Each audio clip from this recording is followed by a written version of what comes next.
नमस्कार। हिंदी साहित्य और सृजन में आप सभी का बहुत बहुत स्वागत है। आज हम लोक संस्कृति और लोक साहित्य के विषय में बात करेंगे। लोक साहित्य और लोक संस्कृति दोनों का बहुत ही घनिष्ठ संबंध है और आज हम इन दोनों के घनिष्ठ संबंध को और साथ ही इन दोनों के बीच के अंतर को भी समझेंगे। तो आइए शुरू करते हैं लोक संस्कृति और लोक साहित्य।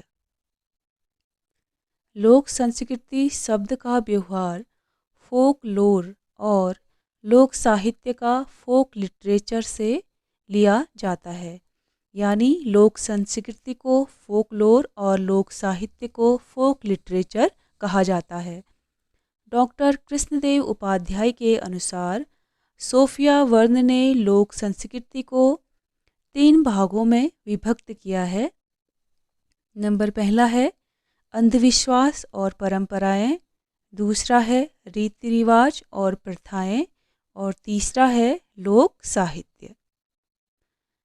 अंधविश्वास और परंपराओं के अंतर्गत पृथ्वी, आकाश, वनस्पति जगत, पशु जगत, मनुष्य निर्मित वस्तु, आत्मा, परलोक, परामानवी व्यक्ति, शकुन, अपशकुन, भविष्यवाणी, आकाशवाणी, जादू टोना इत्यादि अंधविश्वास और इन परंपराओं के अंतर्गत आते हैं।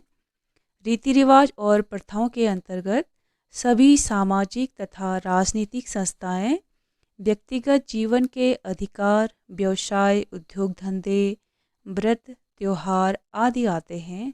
और जो अंतिम बिंदु है लोक साहित्य, इसके अंतर्गत लोकगीत, लोक कथाएं, लोक गाथाएं एवं समस्त प्रकीर्ण साहित्य आता है।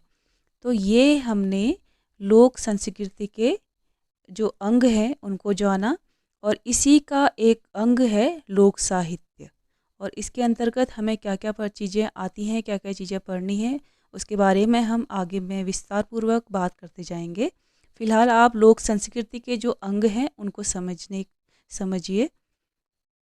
इस प्रकार लोक संस्कृति और लोक साहित्य को समझते हुए कहा जा सकता है कि लोक साहित्य लोक संस्कृति का एक भाग है। डॉक्टर कृष्णदेव उपाध्याय के शब्दों में, यदि लोक संस्कृति की उपमा किसी विशाल वट वृक्ष से दी जाए तो लोक साहित्य को उसकी एक शाखा समझना चाहिए। यदि लोक संस्कृति शरीर है तो लोक साहित्य उसका एक अवयव यानी एक अंग है। लोक संस्कृति का क्षेत्र विस्तार अत्यंत व्यापक है, परंतु लोक साहित्य का विस्तार संकुचित है। लोक संस्कृति की व्यापकता जनजीवन के समस्त व्यापारों में उपलब्ध होती है, परंतु लोक साहित्य जनता के गीतों, कथाओं, गाथाओं, मुहावरों तक ही सीमित है। लोक संस्कृति अंग है तो लोक साहित्य अंगी। लोक संस्कृति में लोक साहित्य का अंतर्भाव होता है, परंतु लोक साहित्य में लोक संस्कृति का समावेश होना संभव नहीं है। इस प्रकार लोक संस्कृति और लोक साहित्य के बीच के अंतर को देखा और समझा जा सकता है। तो ये आज हमने लोक संस्कृति और लोक साहित्य को समझा। यानी हम कह सकते हैं कि लोक साहित्य जो है वह लोक संस्कृति का ही एक महत्वपूर्ण अंग है। लोक संस्कृति के बिना हम लोक साहित्य की कल्पना नहीं कर सकते। वीडियो कैसा लगा आप हमें कमेंट करके बता सकते हैं। वीडियो को लाइक कीजिए, शेयर कीजिए और हमारे चैनल को सब्सक्राइब करना ना भूलें। वीडियो पूरा देखने के लिए आप सभी का बहुत बहुत धन्यवाद।